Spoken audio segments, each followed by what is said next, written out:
Isaac Asimov, who was an American writer and professor of biochemistry at Boston University, had this to say about the Israeli-Palestinian conflict.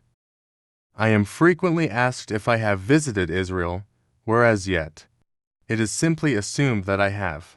Well, I don't travel, I really don't, and if I did, I probably wouldn't visit Israel. I remember how it was in 1948 when Israel was being established, and all my Jewish friends were ecstatic. I was not.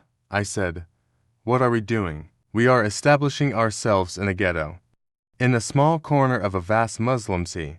The Muslims will never forget nor forgive, and Israel, as long as it exists, will be embattled." I was laughed at, but I was right.